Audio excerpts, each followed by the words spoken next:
नमस्कार विद्यार्थी मित्रांनो, महा टेस्ट सिरीज यूट्यूब चॅनलमध्ये आपलं स्वागत करतो।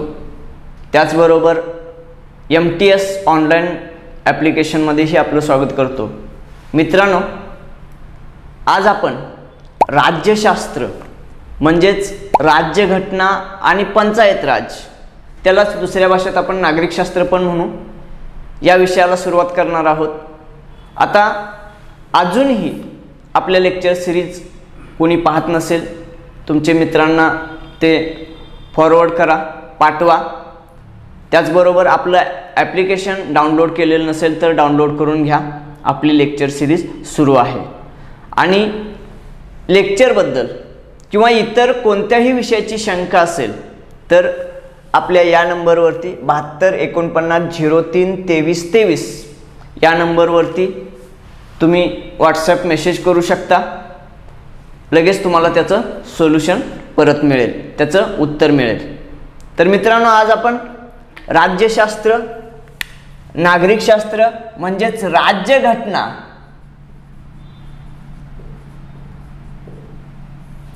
व पंचायत राज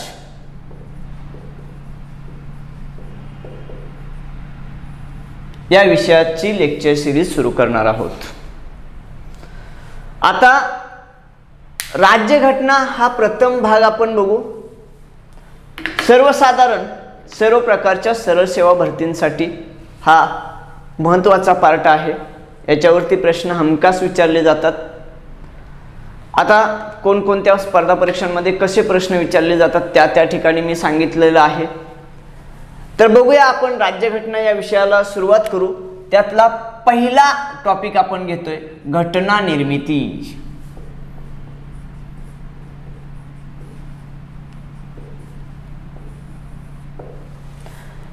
भारत देशाची घटना निर्मिती झाली कशी, घटना निर्माण केली कशी, निर्माण होण्यासाठी योजना कोणत्या होत्या हे आपल्याला बघायचं आहे। त्या घटनेत ढोबळमानानं काय होतं, कोणत्या वर्षीपासून निर्माण करायला सुरुवात झाली, कोणत्या दिवशी ती अंतिम स्वीकृती झाली, अंमलबजावणीला कोणत्या दिवशी स्वीकारली, अंमलबजावणी कोणत्या दिवशी सुरू झाली, या सर्व गोष्टींचा उहापोह आजच्या लेक्चरमध्ये आपण करणार आहोत। तर मित्रांनो, भारताची घटना निर्माण करण्यासाठी सर्वसाधारणपणे कॅबिनेट मिशन भारतात आलं। म्हणजे कॅबिनेट मिशन योजनेप्रमाणे किंवा त्रिमंत्री योजनेप्रमाणे, कॅबिनेट मिशन किंवा त्यालाच त्रिमंत्री योजना म्हणतात, या योजनेप्रमाणे भारताची घटना लिहिली गेली। भारतीय घटना म्हणजे भारतीय घटना लिहिण्यासाठीची योजना कोणती होती? ब्रिटनच्या ब्रिटन पार्लमेंटमध्ये असणारे 3 कॅबिनेट मंत्र्यांची नियुक्ती केली आणि म्हणून 3 मंत्री होते, म्हणून त्याला त्रिमंत्री योजना म्हणतात। ते कॅबिनेट मंत्री होते म्हणून त्याला कॅबिनेट मिशन म्हणतात। मग हे असणारे 3 मंत्री कोण कोण होते? पॅथिक लॉरेन्स, एव्ही अलेक्झांडर आणि स्टॅफर्ड क्रिप्स। या तिघांची एकत्रित समिती भारतात आली आणि त्यांच्याकडे 2 कामं सोपवलेली होती। एक भारताला स्वातंत्र्य द्यायचं आणि दुसरं म्हणजे भारताचे संविधान लिहिण्यासाठी भारतीय सदस्यांची नियुक्ती करायची। मात्र या कॅबिनेट मिशननं जे पहिलं काम केलं, भारताला स्वातंत्र्य देण्याची योजना निर्माण केली, मात्र त्यामध्ये पाकिस्तान नावाचा वेगळा देश असावा असं निर्मिती केली। म्हणजे पाकिस्तानचा उल्लेखच केला नाही, हिंदुस्थान हा आहे असा एकच देश ठेवला। त्यामुळे मुस्लिम लीगनं कॅबिनेट मिशननं तयार केलेली स्वातंत्र्याची योजना फेटाळली आणि साहजिकच ते काम त्यांच्याकडून काढून घेण्यात आलं आणि भारताला स्वातंत्र्य देण्याची योजना ही माउंट बॅटन यांच्याकडे सोपवली आणि माउंट बॅटन यांनी जी भारतीय स्वातंत्र्याची योजना मांडली ती स्वीकारली गेली। म्हणजेच या कॅबिनेट मिशनकडे दुसरं काम राहिलं एकच, म्हणजे भारताचं संविधान लिहून घ्यायचं। कुणाकडून? भारतीय नागरिकांच्याकडूनच। मग भारतीय नागरिक सगळे एकत्र येऊन लिहू शकत नाहीत, त्यांचे प्रतिनिधी आले पाहिजेत। मग त्या प्रतिनिधींची निवड कशी करायची ते या कॅबिनेट मिशननं केलं। मग प्रांतिक कायदे मंडळाच्या सदस्यांकडून यांची निवड केली. 10 लाख लोकसंख्येसाठी एक प्रतिनिधी याप्रमाणे सदस्यांची निवड केली.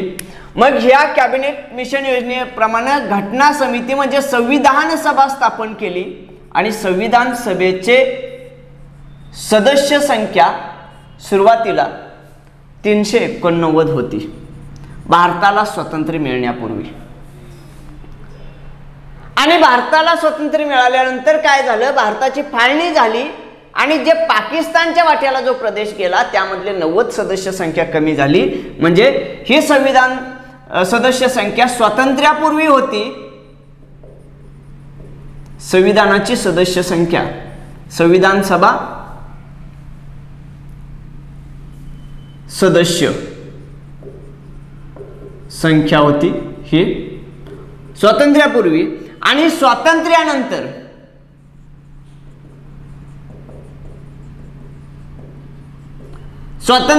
सदस्य संख्या संविधान सभेची किती होती तर 299 आणि म्हणजेच 90 सदस्य हे पाकिस्तानच्या भागामध्ये गेले आणि त्यांचं प्रतिनिधित्व तिकडे राहिलं.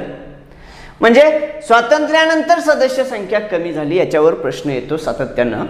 संविधान सभेमध्ये सदस्य संख्या किती होती 389 स्वातंत्र्यापूर्वी होती आणि स्वातंत्र्यानंतर 299 राहिली.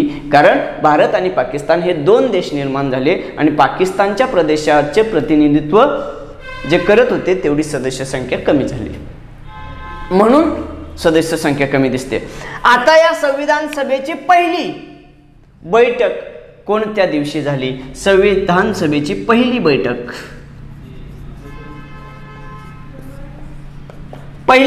झाली ती 9 डिसेंबर 1946 या दिवशी पहिली बैठक झाली.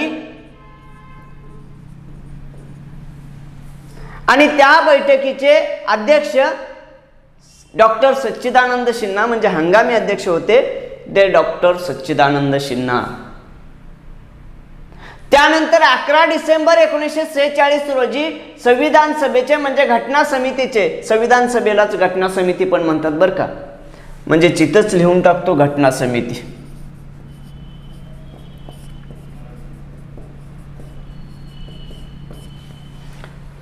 घटना समितीचे हंगामी अध्यक्ष जे होते ते डॉक्टर सच्चिदानंद सिन्हा हे 9 डिसेंबर 1946 ला आणि त्यानंतर 11 डिसेंबर 1946 ला संविधान सभेचे कायमस्वरूपी अध्यक्ष यांची निवड झाली. हंगामी अध्यक्ष होते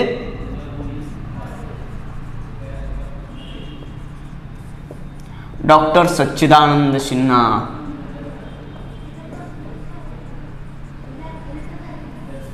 सिन्हा होते. त्यानंतर 11 डिसेंबर 1946 ला कायमस्वरूपी अध्यक्षांची निवड झाली.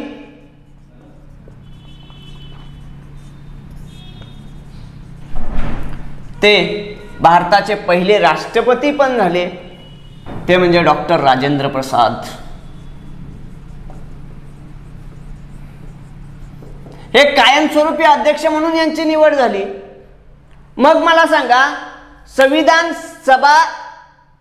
सभेचे अध्यक्ष डॉक्टर राजेंद्र प्रसाद आहेत, मात्र भारतीय राज्यघटनेचे शिल्पकार डॉक्टर बाबासाहेब आंबेडकर यांना का म्हणतात? कारण या संविधान सभेमधली सर्वात महत्त्वाची असणारी मसुदा समिती, संविधानाचा डाटा तयार करणारी ड्राफ्टिंग कमिटी ज्याला म्हणतात, ती मसुदा समितीचे अध्यक्ष डॉक्टर बाबासाहेब आंबेडकर होते. मसुदा समितीचे अध्यक्ष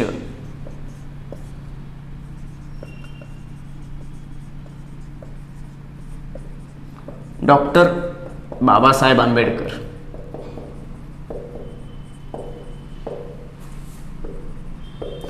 आणि त्यांनी हा मसुदा पूर्णपणे तयार केला त्यांच्या मसुदा समितीने एकत्रितपणे. त्यामुळे त्यांना भारतीय संविधानाचे शिल्पकार म्हणतात. शिल्पकार, भारतीय राज्यघटनेचे शिल्पकार म्हणतात डॉक्टर बाबासाहेब आंबेडकर यांना. आता ही संविधान सभा 9 डिसेंबर 1946 पासून कार्यरत झाली. मात्र मसुदा समिती जी आहे ती 29 ऑगस्ट 1947ला स्थापन झालेली आहे आणि त्यावेळी मसुदा समितीचे अध्यक्ष डॉक्टर बाबासाहेब आंबेडकर झालेले होते. त्यानंतर राज्यघटना लिहिणं सुरू झालं. वेगवेगळ्या देशामध्ये वेगवेगळे जे चांगले घटक होते ते आमच्या राज्यघटनेने स्वीकारले. प्रत्येक देशाची म्हणजे 60 देशांच्या घटनांचा अभ्यास करण्यात आला आणि 60 देशांच्या घटनांच्या अभ्यासावरून अभ्यास किती देशांच्या घटनांचा केला? 60 देशांच्या घटनांचा अभ्यास केला.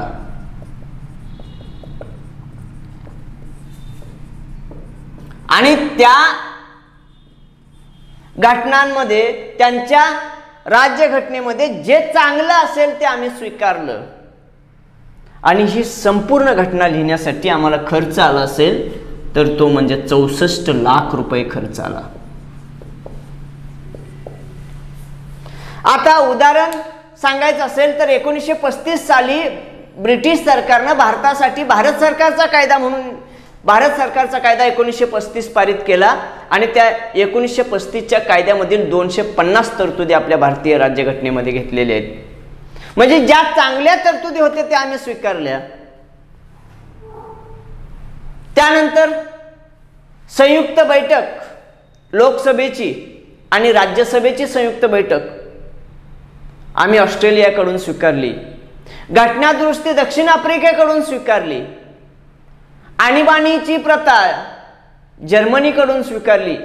संसदीय लोकशाही आम्ही ब्रिटनकडून स्वीकारली. म्हणजे ज्या देशाचं जे चांगलं असेल ते आम्ही आमच्या राज्यघटनेत समाविष्ट केलं, जे वाईट आहे ते सोडून दिलं. आम्ही इतर देशाचं वाईट आहे ह्याच्यावर टीका करत बसलो नाही, त्यांचं चांगलं काय ते गोळा केलं आणि आमच्या राज्यघटनेत समाविष्ट केलं. अजून आमच्यासाठी वेगळं काय करता येईल का?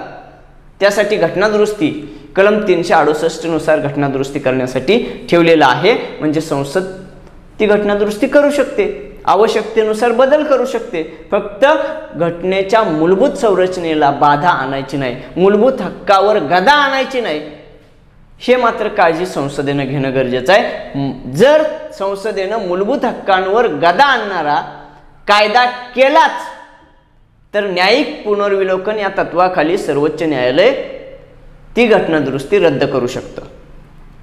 असू द्या, आपण याच विषयाकडे वळू. 9 डिसेंबर 1946ला संविधान सभेची सुरुवात झाली.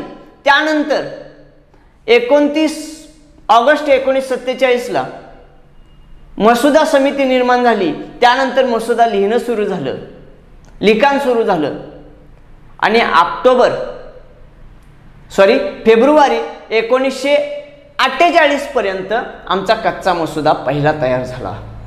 आणि फेब्रुवारी 1948ला जे काय खऱ्या अर्थानं लिहिलेली आमची घटना होती प्रथम वाचन झाल्यानंतर संपूर्ण देशासाठी खुली ठेवली. 8 महिने ऑक्टोबर 1948 पर्यंत, फेब्रुवारी ते ऑक्टोबर 1948 मध्ये संपूर्ण देशाला खुली ठेवली. आणि अभ्यास करून भारतीय नागरिकांनी त्या घटनेवर अभ्यास करून आणि काय सूचना देता येतात का, अजून तुम्हाला यामध्ये काय बदल हवे आहेत का, नव्या काही कलम समाविष्ट करावीत का, यासाठी 8 महिने देशाला ही घटना खुली ठेवली. त्यामध्ये जवळपास 7,500 सूचना आल्या. त्यापैकी 2,500 सूचना, प्रत्येक एक सूचना वाचली गेली संविधान सभेमध्ये, त्याच्यावर चर्चा केली आणि ते आवश्यक वाटले ती सूचना स्वीकारल्या गेल्या. 2567 जवळपास इतक्या सूचना स्वीकारल्या आणि त्या घटनेमध्ये समाविष्ट करण्यात आल्या. त्यानंतर द्वितीय वाचन झालं, त्यानंतर तृतीय वाचन झालं आणि एवढं सगळं झाल्यानंतर भारतीय घटना जी स्वीकारली गेली तो शेवटची आणि अंतिम बैठक ज्याला असं म्हणू की ज्या दिवशी स्वीकारली, कोणत्या दिवशी? अंतिम स्वीकृती, याच्यावरती प्रश्न असतो. पहिली बैठक आणि अंतिम स्वीकृती. घटनेची अंतिम स्वीकृती झालेला दिवस आहे 26 नोव्हेंबर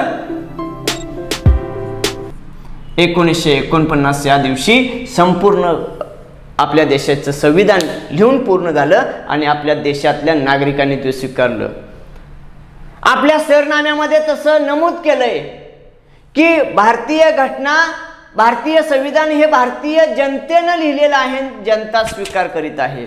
जनतेनं लिहिले म्हणजे प्रत्यक्ष नाही, जनतेनं निवडून दिलेले प्रतिनिधी त्यामध्ये होते आणि भारतीयांच्या भल्यासाठी ही राज्यघटना भारतीयांनी लिहून स्वीकारलेली आहे. आता ही अंतिम स्वीकृती झाली, मात्र अंतिम मंजुरी मिळाली म्हटलं तरी पण हीच तारीख लिहायची. यामध्ये घोळ आहे. भारतीय राज्यघटनेची अंमलबजावणी कधीपासून सुरू झाली, कोणत्या दिवसापासून सुरू झाली असं म्हटलं तर तो दिवस वेगळा आहे. तो म्हणजे 26 जानेवारी 1950. 2 महिन्यांचा गॅप. असं का हो? हे काय चांगलं आहे का? 26 नोव्हेंबर 1949ला स्वीकारला आणि 2 महिन्यानंतर अंमलबजावणीला सुरुवात झाली, असं का? त्याचं कारण पण आहे. 1930 सालापासून 26 जानेवारी हा दिवस आमचा स्वराज्य दिन, स्वातंत्र्य दिन म्हणून आम्ही साजरा करत होतो. त्या दिवसाची आठवण म्हणून त्या दिवसापासून 26 जानेवारीपासून आपल्या घटनेची अंमलबजावणी करायचं ठरलं. म्हणजे हा जो काळ बघितला 9 डिसेंबर ते 26 नोव्हेंबर या काळातला या एवढा काळ जर बघितला तर 2 वर्ष संविधान लिहिण्यासाठी, लिहून पूर्ण होण्यासाठी किती काळ लागला तर 2 वर्ष 11 महिने 18 दिवस एवढा आमच्या भारतीय राज्यघटना लिहिण्यासाठी लागला. म्हणजे जवळपास अगदीच लक्षात राहत नसेल तर आपण लक्षात ठेवायचं 3 वर्ष लागली बाबा, डोक्याला ताप नाही. मग 3 वर्षाच्या आसपास काय, 2 वर्ष 11 महिने 18 दिवस राहिले 12 दिवसाचा प्रश्न. बरं, आता काही ठिकाणी असंही तुम्हाला वाचायला मिळेल 2 वर्ष 11 महिने 17 दिवस. बरोबर म्हणायचं. एका दिवसाचा प्रश्न काय आहे सांगतो. 2 वर्ष 11 महिने 17 दिवस झाले आणि 18व्या दिवसाचे 2.5 तास वापरले. आता काही जण म्हणतात 17 दिवस, काही जण म्हणतात 18 दिवस. आपल्या जोळीत एका दिवसानं काय फरक पडणार नाही आणि सरळ सेवेला एवढा क्लिष्ट प्रश्न येणारच नाही. इथं 2 वर्ष 11 महिने तर आहेत, 17 दिवस असतील, 18 दिवस असतील, एक काही असेल तर बरोबर म्हणायचं, आपल्याला गुण मिळतो. तो अजिबात विसरायचं नाही. म्हणजे 18 दिवस नव्हतं 17च होतं म्हणून मी चुकलो, अजिबात नाही. कारण अजिबात सांगायची नाहीत, आपल्याला ते बरोबर आलंच पाहिजे. ठीक आहे. आता एवढा कालावधी म्हणजे घटना लिहिण्यासाठी भारतीयांना एवढा कालावधी लागला. आता याच्याबरोबर घटनेचं सांगतोय तर जाता जाता सांगतो, भारताची घटना लिहिण्यासाठी जवळपास 3 वर्ष लागली. परफेक्ट आकडा इथं लिहिलाय. पण जम्मू काश्मीर राज्याची सेपरेट वेगळी घटना लिहिण्यासाठी किती कालावधी लागला असेल तर जवळपास 5 वर्ष लागली होती. 1951 पासून 1956 पर्यंत जवळपास 5 वर्ष जम्मू काश्मीर या एका राज्याची घटना लिहिणं चालू होतं. आता याच्यात अजून आपण बघू, तिथपर्यंत जाणार नाही, पण जाता जाता सांगून टाकतो की 389 सदस्य आमची भारतीय घटना लिहिण्यासाठी होते आणि स्वातंत्र्यानंतर 299 झाले. म्हणजे खऱ्या अर्थानं 299 घेऊ, 299 सदस्य भारतीय घटना लिहिण्यासाठी होते. जम्मू काश्मीरची घटना लिहिण्यासाठी जी समिती स्थापन केली होती त्या समितीमध्ये सदस्य संख्या 75 होती. इथं आपली 299 आहे. इथं आपल्याला 3 वर्ष लागले, ते पूर्ण होण्यासाठी 5 वर्ष लागले, हे लक्षात ठेवा. असू द्या. आता यानंतरचा भाग याच्यामध्ये सरनाम्यामध्ये भारतीय घटनेच्या काय काय दिलं या हे बघायला पाहिजे. आता सरनाम्यामध्ये सगळ्यात महत्वाचं भारतीय घटनेचा सारांश दिलाय आणि त्यामधले 4-5 शब्द मी सांगून टाकतो. सा, स, ध, लोग याच्यावर प्रश्न असतो तुम्हाला. पोलीस भरतीला याच्यावर प्रश्न विचारलेला आहे, तलाठी भरतीला याच्यावर प्रश्न विचारलेला आहे. म्हणून सा, स, ध, लोग लक्षात ठेवायचं. सा म्हणजे सार्वभौम, स म्हणजे समाजवादी, ध म्हणजे धर्मनिरपेक्ष, लो म्हणजे लोकशाही, ग म्हणजे गणराज्य. सार्वभौम, समाजवादी, धर्मनिरपेक्ष, लोकशाही, गणराज्य. गणराज्य म्हणजेच प्रजासत्ताक. मग आता असाही प्रश्न आलेला आहे की यामधला खालीलपैकी भारतीय सरनाम्यामध्ये किंवा भारतीय उद्देश पत्रिकेमध्ये कोणता शब्द समाविष्ट नाही किंवा समाविष्ट आहे असे प्रश्न विचारलेले आहेत. म्हणून सासद लोक लक्षात ठेवायचं. सार्वभौम समाजवादी धर्मनिरपेक्ष लोकशाही गणराज्य. आता घटना निर्मितीमध्ये एकच समिती होती का महत्वाची मसुदा समिती अशा 22 उपसमित्या संविधान सभेमध्ये होत्या, हे लक्षात असू द्या. आता मित्रांनो, या घटना निर्मिती प्रक्रियेवरती वेगवेगळ्या भरती प्रक्रियेमध्ये कोणकोणते प्रश्न आलेत ते आपण बघूया. बघा, पोलीस भरतीला आलेत, तलाठी भरतीला आलेत, इतर सरळ सेवांमध्ये आलेत. जे परीक्षेला विचारलेले आहेत ते विचारलेले प्रश्न आपण बघू. पहिला प्रश्न, भारतीय राज्यघटना कोणत्या तारखेला अंमलात आली, म्हणजे अंमलबजावणी 26 जानेवारी 1950. आता सांगितले याच्यामध्ये पर्याय पहिलाच आहे 26 जानेवारी 1950, दुसरा आहे 15 ऑगस्ट 1947, तिसरा आहे 26 जानेवारी 1949 आणि चौथा पर्याय आहे 9 ऑगस्ट 1950. मित्रांनो, अंमलात आली म्हणजे 26 जानेवारी 1950. याच्या उलटा असं म्हटलं, अंतिम स्वीकृती कोणत्या दिवशी दिली किंवा अंतिम मंजुरी कोणत्या दिवशी दिली किंवा भारतीय राज्यघटना कोणत्या दिवशी स्वीकारली, असं जर असेल तर 26 नोव्हेंबर 1949. म्हणजे हा प्रश्न विचारलेला आहे, पोलीस भरतीला विचारलेला होता.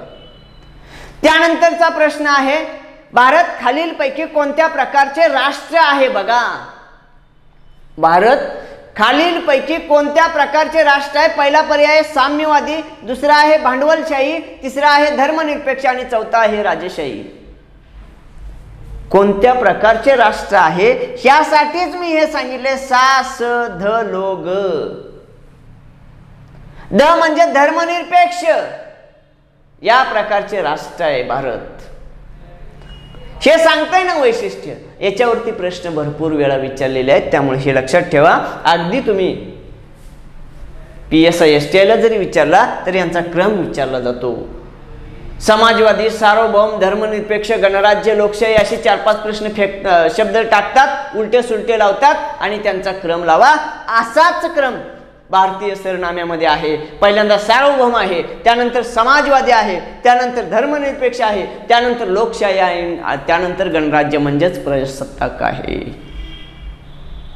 हे शब्द क्रमानुसार आहेत, त्यात बदल नाही. त्यामुळे याच्यावर तुम्हाला सरळ सेवेला सुद्धा प्रश्न विचारलेत आणि PSI STI ला सुद्धा विचारलेत. राज्यसेवेपर्यंत हा प्रश्न गेलाय. हा एक शब्द क्रमानुसार लक्षात ठेवला तर घोटाळा होत नाही. फक्त प्रश्नांची काठिण्य पातळी वेगळी आहे एवढंच, पण प्रश्न तिथंच फिरतात, ते आपल्याला कळलं पाहिजे. म्हणजे धर्मनिरपेक्ष आहे. त्यानंतर विचारलेला प्रश्न आहे, घटना समितीचे अध्यक्ष कोण होते. घटना स्वरूप समितीचे अध्यक्ष कोण होते म्हटलं तर एक लक्षात ठेवायचं, अध्यक्ष हा फक्त शब्द असेल तर डॉक्टर राजेंद्र प्रसादच आलं पाहिजे, कारण ते कायमस्वरूपी अध्यक्ष असा त्याचा अर्थ होतो. पण अध्यक्षाच्या पूर्वी हंगामी हा शब्द लागलेला असेल, हंगामी अध्यक्ष कोण होते असं म्हटलं तर मात्र आपण एक लक्षात ठेवायचं, डॉक्टर सच्चिदानंद सिन्हा. हेच आता आपण पुसलेलं आहे. डॉक्टर सच्चिदानंद सिन्हा मी मगाशी लिहिलेलं होतं. हंगामी अध्यक्ष होते घटना समितीचे म्हणजे संविधान सभेचे.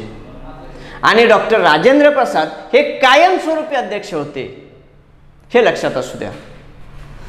म्हणून याचं पहिलाच पर्याय डॉक्टर राजेंद्र प्रसाद, दुसरं दिलं होतं पंडित नेहरू, तिसरं महात्मा गांधी आणि चौथं डॉक्टर बाबासाहेब आंबेडकर. यांच्यामधले डॉक्टर राजेंद्र प्रसाद हे अध्यक्ष होते, म्हणजे इथं कन्फ्युजनचा भाग नाही.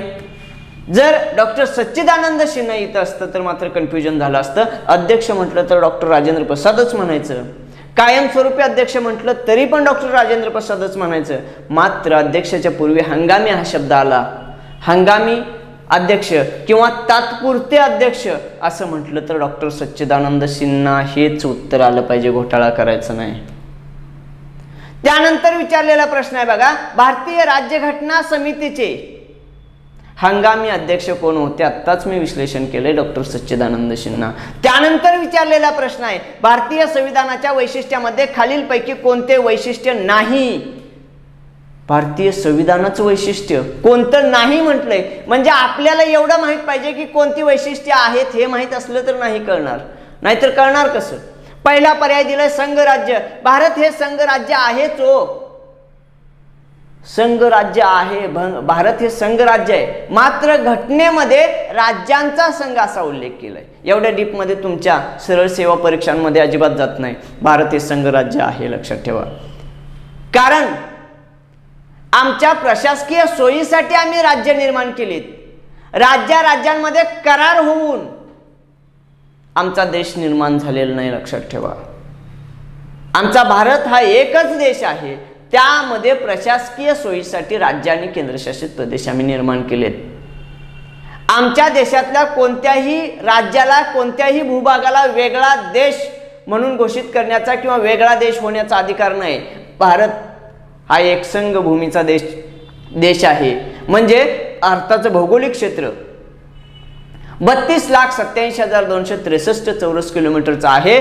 तो सर्वच्या सर्व प्रदेश हा भारत देशाचा आहे. त्यामधला कुठलाही भाग वेगळा होऊ शकत नाही.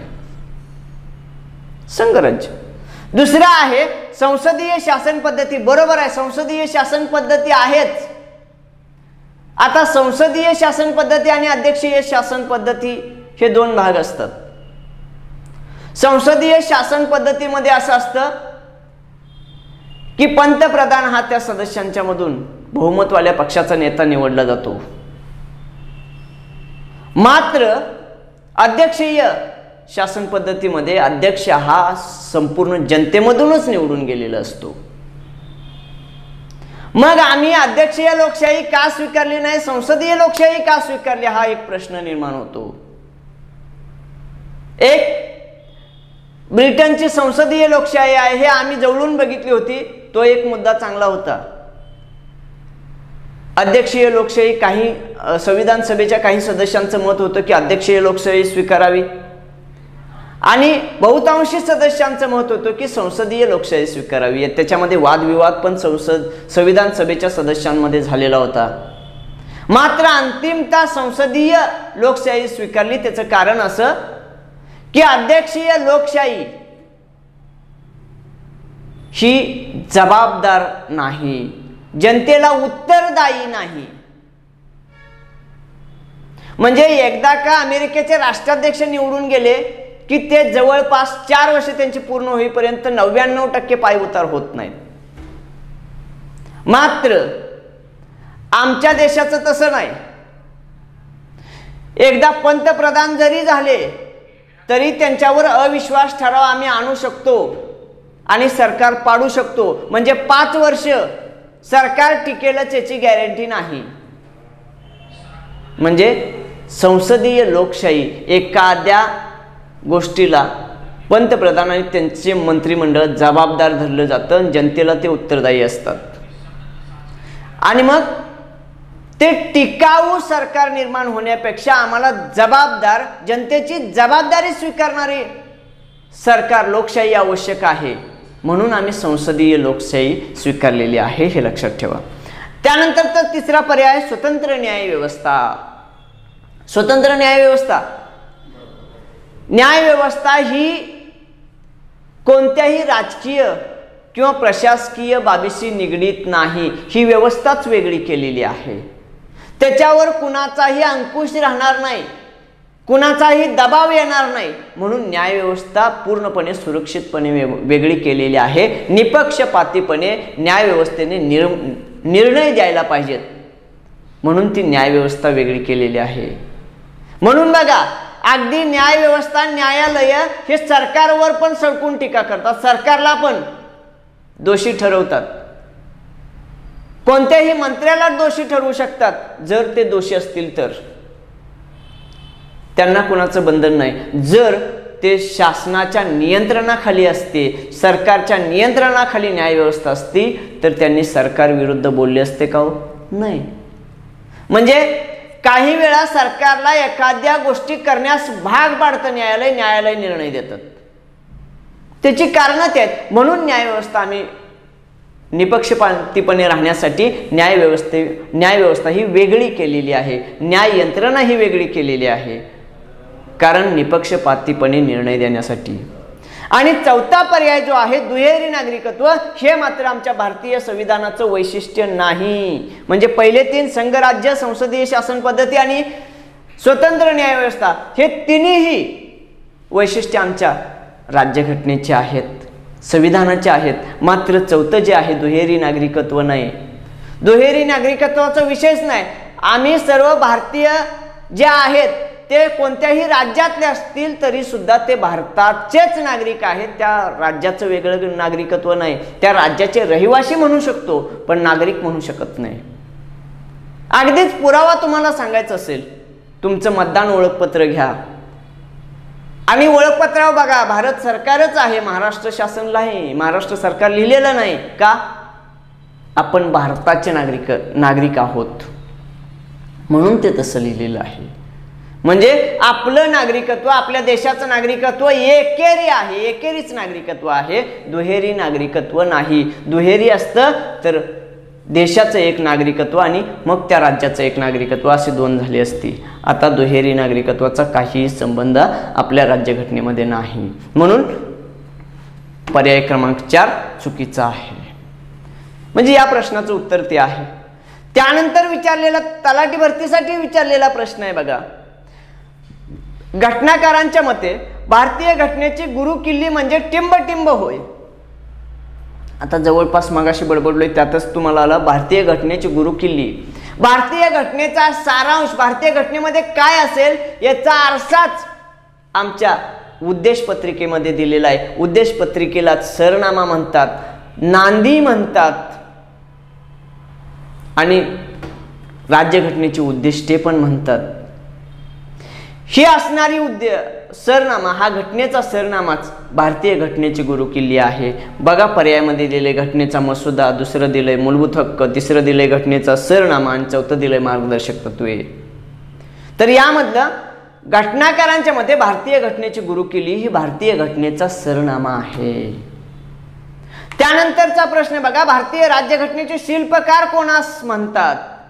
सांगितलेलंच आहे, भारतीय राज्यघटनेचे शिल्पकार डॉक्टर बाबासाहेब आंबेडकर आहेत. कारण मसुदा समितीचे अध्यक्ष ते होते. खऱ्या अर्थाने अनेक देशांच्या घटनांचा अभ्यास त्यांनी करून घटनेचा मसुदा, कच्चा मसुदा त्यांनी तयार केलेला होता. म्हणून भारतीय घटनेचे शिल्पकार त्यांना म्हणतात. त्यानंतरचा प्रश्न आहे, नवीन कायद्याच्या प्रस्तावाला टिंब म्हणतात. नवीन कायद्याच्या प्रस्तावाला म्हणजे कायदा होण्याच्या अगोदरचा जो मसुदा असतो, कच्चा ड्राफ्ट असतो, त्याला विधेयक म्हणतात.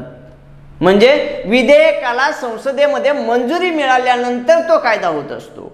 मंजुरी मिळण्या अगोदर त्याला विधेयक म्हणतात किंवा कच्चा मसुदा म्हणतात, कच्चा ड्राफ्ट म्हणतात. त्यानंतरचा प्रश्न आहे, घटनेच्या मसुदा समितीचे अध्यक्ष टिंब यांना आपण भारतीय घटनेचे शिल्पकार म्हणून ओळखतो. आता भारतीय घटनेचे शिल्पकार डॉक्टर बाबासाहेब आंबेडकर, मग तेच मसुदा समितीचे अध्यक्ष होते म्हणजे डॉक्टर बाबासाहेब आंबेडकर यांना आपण भारतीय घटनेचे शिल्पकार म्हणतो.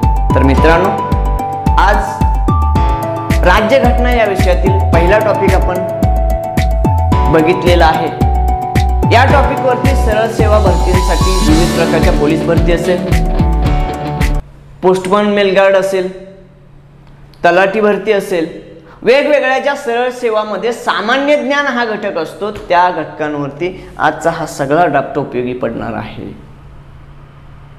आता दररोजच्या लेक्चर सिरीजमध्ये अजूनही काही शंका तुम्हाला वाटली तर आपल्या असणाऱ्या 7249032323 या नंबरवरती तुम्ही व्हॉट्सॲपवर मेसेज करू शकता. त्याची उत्तरं तुम्हाला मिळत जातील. तर मित्रांनो, भेटूया पुढच्या लेक्चरमध्ये. तोपर्यंत थांबूया. धन्यवाद.